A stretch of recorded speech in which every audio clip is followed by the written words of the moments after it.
السلام عليكم، ايه الاخبار؟ معاكم زياد، والنهارده ده للناس اللي مشتركه في اتش ار تي ليفل 1، سواء 101 او 10 او 1.1 او التحديث الجديد للكورس، او للناس اللي اصلا مشتركه في الكورس. يعني هو ده الكورس ده هينزل على، او المحاضره دي هتنزل للجميع. المحاضره دي هي عباره عن زي ما تقول بايو ميكانيكال ريكاب، او الناس اللي كان عندها مشاكل في حاجات في البايو ميكانكس. فهي زي ما تقول انا عامل ريكاب. انا مش هحرق عليك طبعا اللي كان في الكورس، انت لازم تتفرج على الكورس كامل، لازم تتفرج على الحاجات اللي كانت قبل كده قبل ما تتفرج على المحاضره دي. ولكن المحاضره دي هي انت لو في حاجات مش فاهمها، فانا حابب اوضح لك شويه حاجات. وكان في بعض الناس اللي كانت سالت في حاجات وانا كنت مقصر معاهم يعني الفتره اللي فاتت بسبب لان الامتحانات والكلام ده. فده اعتذار مني واجب للناس اللي كانت سالتني في بعض الحاجات في الكورس وانا ما كنتش جاوبت الفتره اللي فاتت. وده زي ما تقول ميتنج، او زي ما تقول اسف، دي عباره عن محاضره بنعمل فيها ريكاب للحاجات اللي كان فيها مشاكل. طيب تعالوا كده نسمي الله ونبدا. اول حاجه انا عايز اوريك بس الشخص ده اللي هو ارثر جونز. ارثر جونز هو ده المخترع الاجهزه اللي اسمها ناتلس، اللي هي عباره عن اجهزه كان من اكتر الاهداف بتاعتها او الحاجات اللي هي بت بتهتم بيها هي ان هي تماشي حاجه اسمها الريزيستنس كيرف مع السترينث كيرف. ودي اكيد هترجع لها في الموضوع اللي قبل كده وتلاقي وتفهم انت اصلا فاهم معانا قبل كده يعني ايه سترينث وريزيستنس، سترينث بروفايل وريزيستنس بروفايل. السترينث بروفايل هو قوه العضلات، اما الريزيستنس بروفايل هو التمرين بيتحداك فين. السترينث هو انت قوي فين، والريزيستنس هو التمرين بيتحداك اكتر حاجه فين. فهو ارثر جونز كان من الاجهزه اللي هو مصممها، كان الميكانيزم بتاعها ان هي بتهتم ان هي تاخد بالها، او النوتلس اللي هي الاجهزه النوتلس دي اللي بتاخد بالها من ان انت من الاجهزه بان هي تكون بتحمل في اوضاع العضله بتكون فيها قويه عشان تديك احسن فورس، احسن عشان انت تقدر في الاخر تعمل احسن فورس برودكشن، تحقق احسن ميكانيكال تنشن، وبالتالي تكون وتعمل احسن هايبرتروفي. وهي دي والشخص ده هو صاحب التجربه اللي اسمها تجربه كولورادو. هي تجربه ممكن تعمل عنها سيرش على فيسبوك او على اسف او على جوجل، هتلاقي هي تجربه كانت عباره عن تمرين، طريقه تمرين معينه اللي هي الهاي انتنسيتي تريننج، بس كان شديده قوي، كان حتى بيوند فيلير اللي هو خلاص لدرجه ان هو ما بيقدرش. كانت تجربه كويسه والنتيجه بتاعتها كانت زياده، كانت اوفر شويه. بس هو الشخص ده اللي كان بيقول بيأشوم ان هو، او بيأسوم ان هو ما بيخليهوش يستخدم ستيرويدز، ولكن هو في الواقع اظن كان بيستخدم ستيرويد، بس مش فاكر التجربه قوي كتفاصيل. ولكن هي التجربه بتاعته خلاصه ان هي كان التمرين كان بشده عاليه جدا، زي ما تقول كان عامل لحد معسكر ان هو بيحاول يمرنه بطريقه سو انتنس. يشوف نتيجه ده في الاخر ايه. ان هو كان من ارثر جونز من الناس اللي كانت متبعه الهاي انتنس تريننج، بس الهاي انتنسيتي قوي فشخ يعني. ما علينا من ارثر جونز. الفورسز او القوه، هو اي حاجه بتحصل في حياتك هي جزء منها يعني هي قوه. انت واقف على الارض، في انت وزنك نازل لتحت، رجل الجاذبيه. يعني اي جهاز في الجيم اصلا كمان هو اتعمل، او اي حاجه في الجيم او اي تمرين اتعمل فهو معمول على اساس ما من البايو ميكانكس. ومع تطور الزمن ومع تطور الوقت ومع تطور بتاع، بقيت بتعمل اجهزه بشكل احسن، بقيت بتعمل جهاز مثلا الفكره بتاعته كذا معتمده بشيء اكتر على البايو ميكانكس. انت اكتشفت حاجه معينه فبتبدا تعمل حاجه حديثه اكتر، زي العربيه بالظبط. العربيه ايوه العربيه اخترعت زمان، مش هي العربيه اخترعت سرعه العربيه بتاعت زمان، مش زي دلوقتي الحصان ومش عارف ايه والموتور وقوه الموتور وقوه العربيه فانت مش معقول كواحد معاك فلوس تجيب مثلا عربيه زي بتاعت دلوقتي، زي دلوقتي تجيب عربيه من 1990 مثلا، فمش منطقي. او تجيب عربيه بامكانيات قليله، مش منطقي. فده اكيد عن طريق فهم بايو ميكانكس. من خلال ده بيتم تصميم اليه الجهاز، وبيتم واماكن تحميل الاوزان. يعني مثلا عندك اجهزه البرايم فيتنس. اجهزه البرايم فيتنس هي معموله على اللي هو صاحب الشركه اسمه كوتش كاسم، اكيد انت تعرفه، اللي هو بتاع عنوان. عامل الاجهزه بتاعته على اساس البايو ميكانكس، ان هو انت بتحط الاوزان هنا وهنا وهنا. الاجهزه بليت لودد، يعني تحط الاوزان في حتت معينه عشان تحط لك فورس او تحط لك ريزيستنس في حته معينه، تبقى تورك البيك تورك في حته معينه في الحركه نفسها. والحته اللي هو اللي انت عايز تحمل دي على حسب اللي انت يعني مثلا عايز تحمل في الشورت، عايز تحمل في حسب التمرين اللي انت عايز تعمله، حسب السترينث بروفايل بتاع العضله مثلا. فبالتالي انت كمدرب او شخص بتمرن نفسك، فهمك لعلم الحركه هيفيدك جدا، لان ولاكتر من سبب. اول حاجه هيكلتك للجدول التدريبي بتاعك. يعني فهمك للبايو ميكانكس، فهمك التمرين ده مثلا صعوبته فين وسهولته فين، هيساعدك مثلا طريقه التمارين. تعرف ان التمرين ده مثلا بيحمل في الشورت اكتر، فتحط مثلا في اول التمرين العضله دي مثلا قويه في الشورت اكتر مثلا، فاحط التمرين كذا. العضله دي قويه في اللانس مثلا اكتر، احط تمرين كذا. العضله مثلا بتشتغل على المفصلين، احط التمرين ده مش عارف فين. انت كمبتدئ احيانا تقول بيقول لك كلمه ستيك تو ذا بيزكس. ستيك تو ذا بيزكس مش معناها ان انت تبقى يعني تتمرن تمارين سكوات بنش ديد ليفت، مش معناها تمارين. لازم تبقى فاهم ان كلمه ستيك تو ذا بيزكس معناها ان انت تتمرن بشده كويسه، تتمرن تمارين تستمر على لفتره كافيه مناسبه ليك. بس دي فكره ستيك تو ذا بيزكس، تكون آه، يعني الاساسيات اهم من الحاجات الفرعيه، اهم من الاشكال الحنيكه. لكن الاشكال الاساسيه انت يعني مثلا زي الرو، تعرف ازاي ترو، تعرف ازاي ترو. مش شرط تلعب بنت اوفر رو، بس شرط انك تعرف تلعب رو. يعني مثلا مش تمرين اساسي خالص ولا بيزك ان انت تلعب بنت اوفر وانت ما بتعرفش تلعبه، او انت الكوره عندك ضعيف وممكن يحصل لك اصابه او مشكله بسبب لعبك البنت اوفر رو اللي انت شايف ان هو اساسي، هو مش حاجه اساسيه اصلا. يعني هو ماشي باترن الرو مهم ماشي، اتعلموا جست سبورت الاول.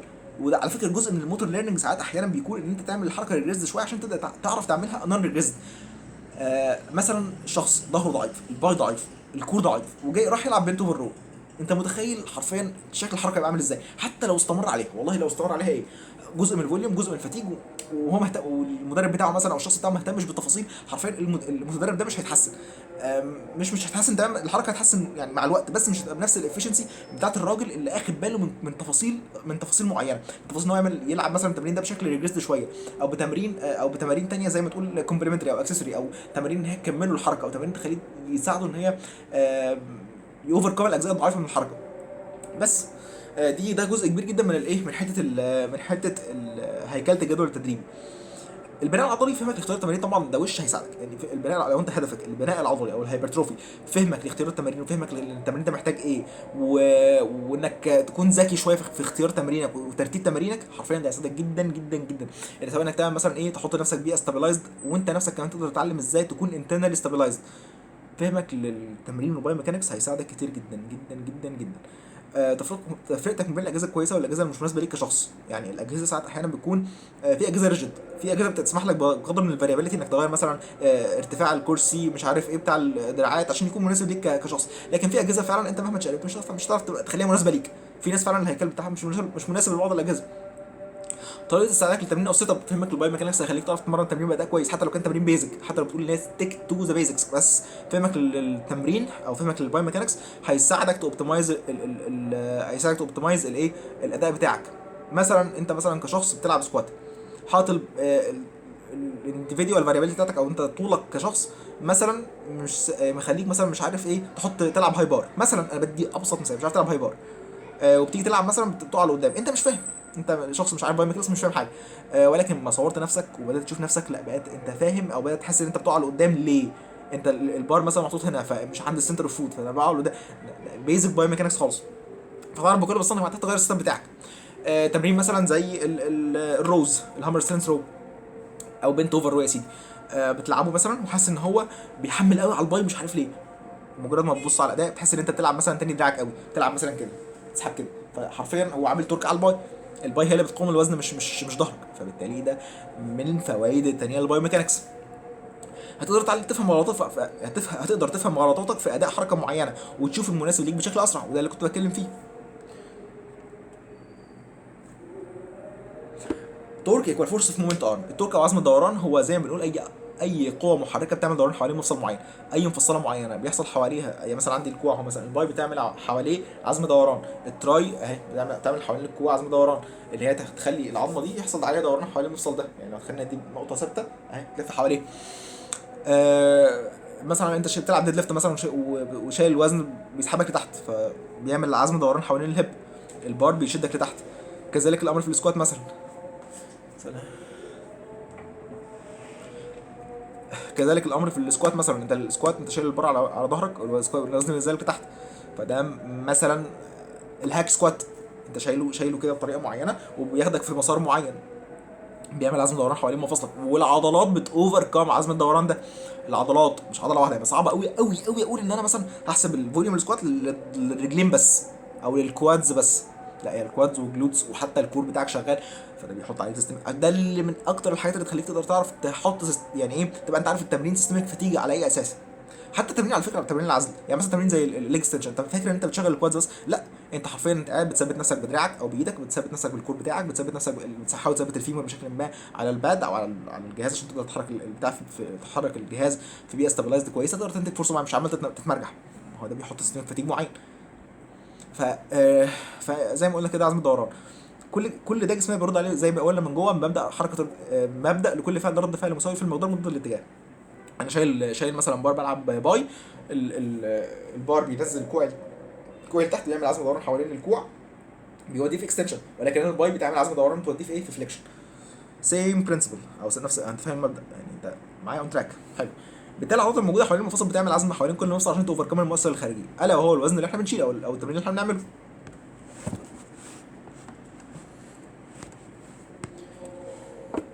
البايو ميكانكس علم الحركه مش بسيط. بايو ميكانكس على فكره يعني، يعني زي ما نقول ايه، احنا فاكرين ان احنا وي نو تو ماتش.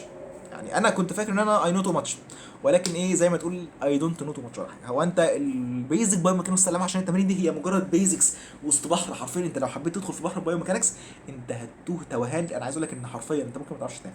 يعني انت جرب كده تقرا كتاب بيتكلم بس عن البايو ميكانكس، وشوف بقى المسائل، وشوف تحليل الحركه، وشوف مثلا واحد بيتزحلق من على الجليد مش عارف ايه، واحد والخشونه بتاعت الفريكشن اللي بتعملها، وتعمل فورس ريزوليوشن، وتعمل مش عارف ايه، وتجمع فرصات. احنا اللي احنا بنتكلم فيه ده بيزك. وانا يعني مش هقول لك ان انا وصلت للمستوى الادفانس اللي انا بتكلم فيه ده، لا خالص. انا يعني انا وقت ما جيت احل في كتاب بايو ميكانكس مساله حاسس انها بطيخه، فعادي. فاحنا بنتعلم، ما زلنا بنتعلم، واحنا وي دونت نو تو ماتش. انت فاكر ان انت يو نو تو ماتش، واحنا وي دونت نو تو ماتش. احنا بنديك الاكسبيرينس الى حد ما اللي احنا عارفينها وبننقلها لك.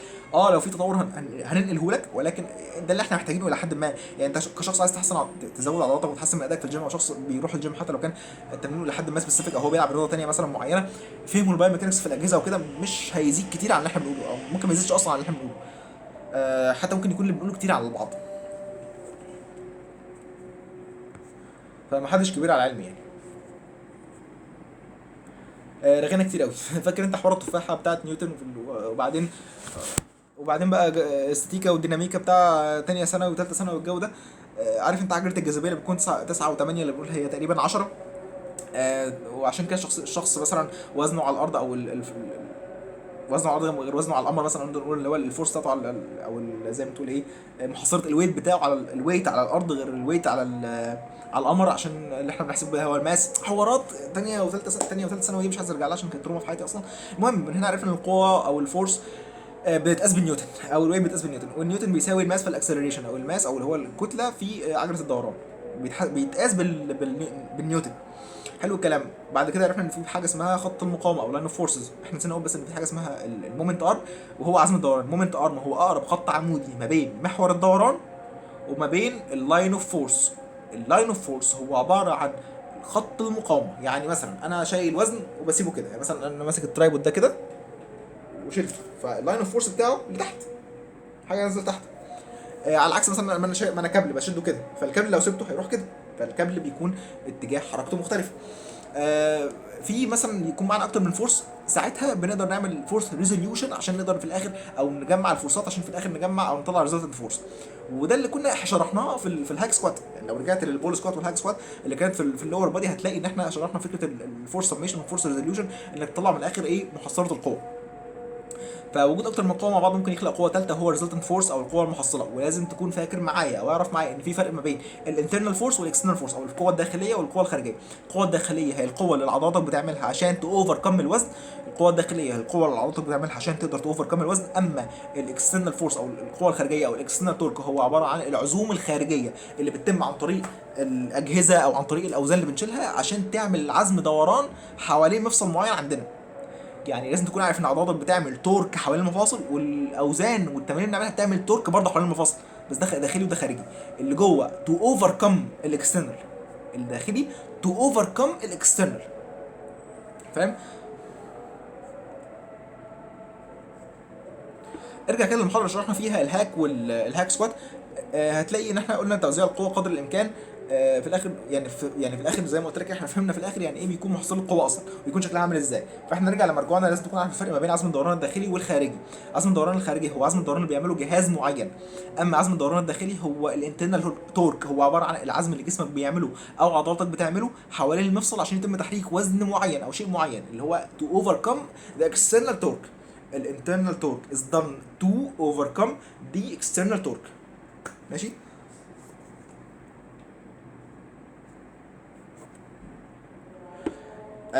نرجع لفيلم روكي. شايفين روكي كان بيلعب ال الشولدر بريس او بيهايند نيك بريس، وهو التمرين مش كويس، مش وحش خالص على فكره. لو جينا نحلله كده ونرسم ايه، نرسم التمرين ده كده. تعالى ايه نرسم كده القوه عامله ازاي. فاكر انت لما اتكلمنا في محاضره في المحاضره بتاعه يا سيدي ال تحليل التمرين الصدر مثلا، تحليل تمرين البار. فاكرين ان احنا كنا قلنا حاجه، في حاجه اسمها ايه الفريكشن او الاحتكاك. فاحنا مثلا هنا البار لو روكي مثلا، ممكن البار هنا عشان هو زانق ايده قوي، ممكن نقول الموضوع هيبقى مثلا ايه، اللاترال ترانزيشن هتبقى حاجه بسيطه مثلا شويه. ممكن نقول مثلا ان هي ايه،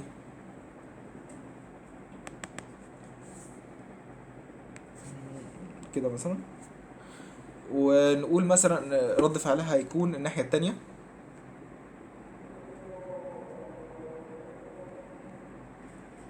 مثلا نخليها بالسهم ده. نقول مثلا من الاخر ان المحصله، وفي برضو اللي هو ايه الوزن اللي بينزل لتحت. فنقول مثلا ان محصلتهم في الاخر هتبقى عامله كده مثلا شويه مثلا كده، متجهه اكتر ناحيه كده. ماشي. فهنشوف ان الوزن عامل، او مثلا ممكن تكون اقرب من كده شويه كمان. فمثلا ممكن نقول ان هنا الوزن عامل حمل على التراي، وحمل على الكتف. بس انا حاسس ان المحصله زياده شويه، يعني المحصله انا عاملها بطريقه غلط شويه. اللي هرسمه دلوقتي ده هو المحصله، يعني السهم اللي انا هرسمه دلوقتي ده هو الايه ريزلتنت فورس. فهنخليها مثلا ايه، نقول ان هي متجهه كده شويه، لا منها فيرتيكال قوي ولا منها هورزونتال ايه للاخر، هي كده شويه. فهي عامله حمل اهو على التراي.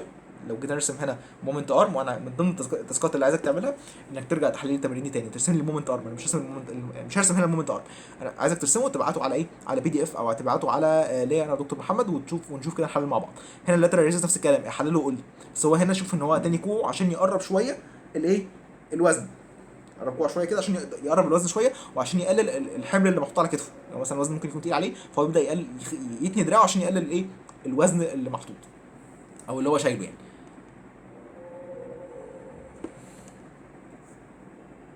وهنا وهو في وضع الانقباض حلل الحركه. عايز تحلل الحركه زي ما انا حللت الايه، الشكل الاولاني، يعني زي ما حللت في الاول قبل ما الصوره دي تظهر. عايزك تحلل لي ايه وهو في الاستطاله. حلله لي بقى وهو شايله فوق كده، لان هو فوق في حمل برضه محطوط، بس انت عايزك تحلله تقول لي هو هيبقى عامل ازاي.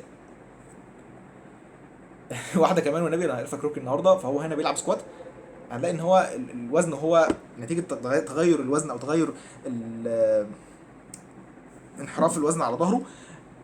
زي ما تقول الهب تغير، زي ما تقول تغير الايه، القوه اللي بيعملها عضلاته عشان في الاخر توفر كم الامبالانس ده.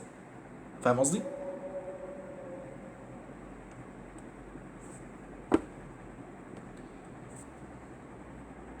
نكمل. فاكر بقى السترينث بروفايل، لما شرحنا السترينث بروفايل والريزيستنس بروفايل، وقلنا ان العضلات بتكون اقوى في اطوال معينه، او في اوضاع معينه، وعند نقط معينه بتكون نتيجه الانستنشن ريليشن شيب. اسف، عند اوضاع معينه ده بيكون نتيجه الانستنشن ريليشن شيب والانترنال توركس والانترنال مومنت ارمز. انا هشرح لك الانترنال مومنت ارمز عشان انا مش هشرح لك المحاضره، انا مش هشرح لك الكونتنت بتاع الكورس، ومش عايزك توصل للمرحله ان انت ايه تاخد من الركاب وخلاص. انا عايزك تسمع الكورس، لان احنا كنا بنتكلم بكلام مهم، او ما كناش، او كنا بندي امثله كتير، فانا هتستفاد جدا. المهم تعالى نشوف موضوع الايه الانترنال مومنت ارم ده عشان اشرحه تاني، عشان انا شرحته قبل كده، او شرحناه قبل كده، دكتور محمد شرحه قبل كده، بس عايزين نشرحه تاني. بص يا سيدي، انترنال مومنت ارم او الانترنال تورك. الانترنال مومنت ارم هو عباره عن ذراع العزم الداخلي اللي العضله بتاع سوري، ذراع العزم الداخلي. وذراع العزم الداخلي ده بتاع العضله يعني لما يكون المحصله بتاعه التورك، يعني مثلا اجيبها لك بطريقه ثانيه. استنى كده اما اجيب الايه القلم. اللي احنا قلنا هنا قبل كده ان التورك بيساوي فورس في ايه مومنت ارم. فهنا احنا نتخيل ان هو ده تورك اوف ماسل، تورك اوف ذا ماسل بيساوي الفورس اللي الماسل بتعملها مضروب في المومنت ارم بتاع الماسل. فهمت قصدي؟ حلو. فهنقوم راسمين هنا ايه، سهم تخيلي كده لللاين اوف فورس بتاع العضله. هو تقريبا هيكون كده. الريزلتنت بتاع الالياف والكلام ده كله هيطلع ان التورك او اللاين اوف فورس هيبقى عامل كده. ولو تخيلنا ان النقطه دي مثلا هي ايه، نقطه مفصل الكتف. فالمومنت ارم لو جينا نرسمه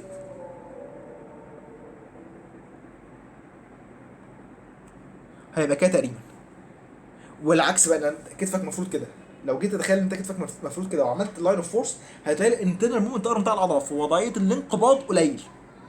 توصل من هنا ومع اللينس تنشن ريليشن شيب، اما جينا نقول الانترنال مومنت ارم والانترنال تورك اوف ذا ماسل مع اللينس تنشن ريليشن شيب، لما تيجي تجمع الاثنين على بعض هتلاقي ان العضله قويه في وضعيه الاستطاله.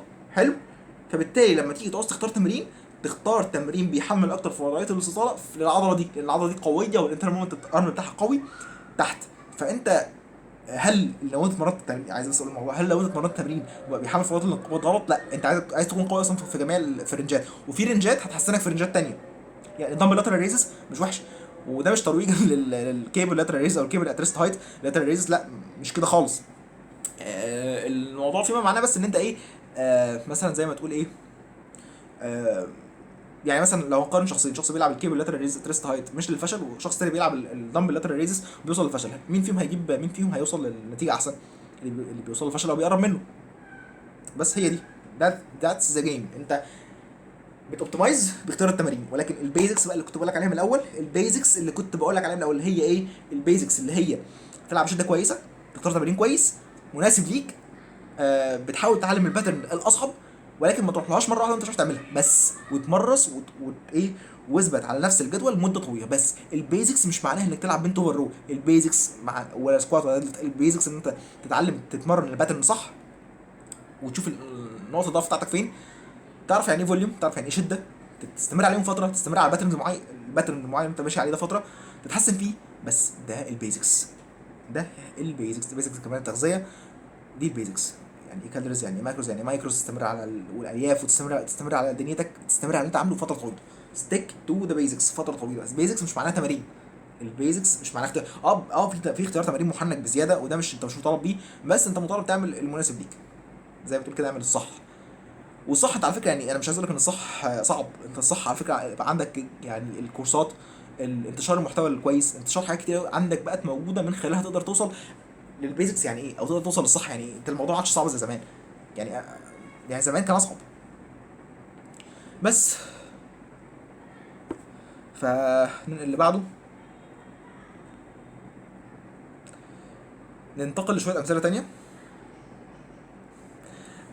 هنا الفنان ياسر جلال، وهنشوف هو بيسرق المدى الحركي. وهنا الفنان ياسر جلال بيسرق المدى الحركي زي ما احنا شايفين ان هو هنا ده كان فيديو ليه هو بيتمرن، كان حرفيا بيلعب نص عده. فاحنا هنا لو شفنا هنا مثلا التورك، الدمبل هنا بعده عن مفصل كتفه عامل ازاي؟ مش بعيد، فبالتالي التورك اللي محطوط على الصدر هيبقى قليل. اسف، اللاين المومنت ارم المومنت ارم اللي بعيد عن مفصل الكتف مش كبير، فبالتالي التورك اللي الوزن عامله على العضله مش كبير، وبالتالي كمان مش حاطط العضله تحت ستريتش، وانك تحط العضله في عضله ستريتش او توصل للاكتيف رينج بتاع العضله، وتحاول تزيده مع الوقت، اسف، من الحاجات اللي هتساعدك شويه في الايه، لو هدفك الضخامه العضليه، لو هدفك الضخامه هي من الحاجات اللي هتساعدك جدا. ولو هدفك برضه الاسترنس على فكره هي هتساعدك، لان هي ده بيحسن كمان من قدره العضلات على الستورنج الالاستيك انرجي، او زي ما تقول يحسن من ان العضله يحصل لها طلب بشكل احسن يعني. وده هيساعدك في حاجات كتير، هيساعدك في بعض الرياضات كمان التخصصيه، يعني ان يكون عندك مدى اكبر في العضلات، ويكون عندك ان العضله تقدر يحصل عليها ستريتش بشكل اكبر يعني. فهنا شفنا الفنان ياسر جلال وهو بيسرق الايه، هو بيسرق المدى. والنقطه اللي فاتت لازم تكون عارف ان العضلات كمان ليها تورك، زي ما قلنا اللي هو عشان تعمل حركه بتعمل تورك. صعب تقول ان العضله س لوحدها هي اللي شغاله في تمرين معين زي ما قلت. المهم يعني نروح بقى ننتقل للنقطه اللي بعد كده، هي فكره الايه، هي اجهزه التمرين الهامر سترينث، او الاجهزه اللي بتحط عليها، او الاجهزه اللي بيكون فيها اوزان بريت لودد. لو جينا نشوف هنا، انا حللت التمرين ده في القناه على اليوتيوب.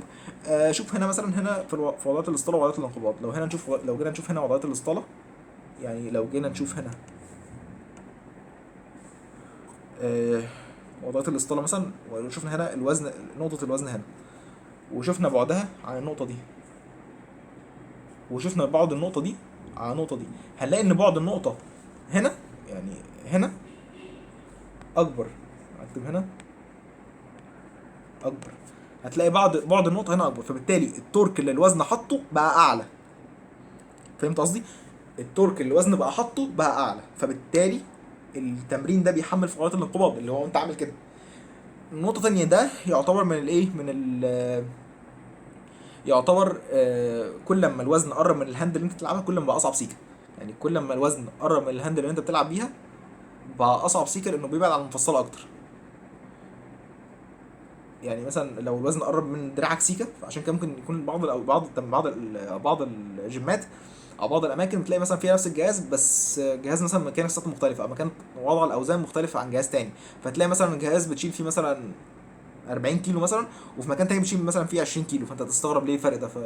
فرق الايه، فرق ال فرق المومنت ارم بتاع الجهاز، مكان وضع الوزن نفسه. يعني مثلا لو الوزن بقى مثلا عند النقطه دي، ممكن تلاقي تحريك الوزن بقى اسهل شويه، بقى اصعب، اسف. لما كل ما يقرب من الهاندل شويه بيبقى اصعب، لان انت هنا بيكون المسافه دي اكبر. فاهم قصدي؟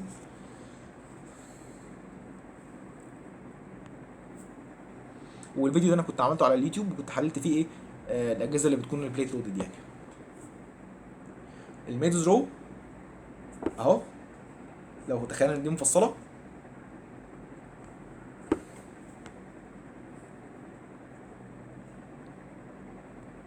لو تخيلنا ان دي مفصله، لا اسف، لو ده الوزن، اتجاه الوزن، ودي مفصله، وجينا نرسم هنا، ده الايه المومنت ارم، دي المفصله، وده ايه الوزن، وجينا نرسم ده المومنت ارم هنا صغير، يعني مش صغير بس هو اصغر، يعني ايه ده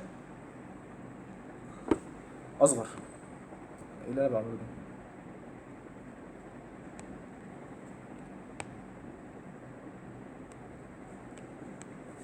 ده اصغر من ده.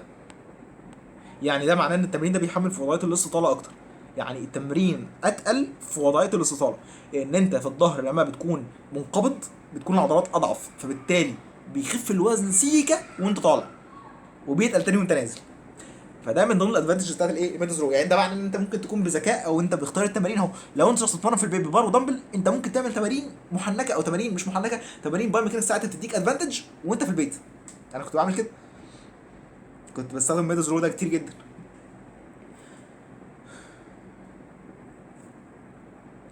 شوف ده مثلا، ده بيحمل في الانقباض، شايف عامل ازاي؟ مع انه بنش بريس، والبنش بريس اغلب التمارين بتحمل في الاسطاله، بس ده بنش بريس لو عملت كده اتجاه الكابل هيخلي في المنطقه دي المومنت ارم قليل، ولكن انت مقافل كده، شوف المومنت ارم عامل ازاي كبير. فاهم قصدي؟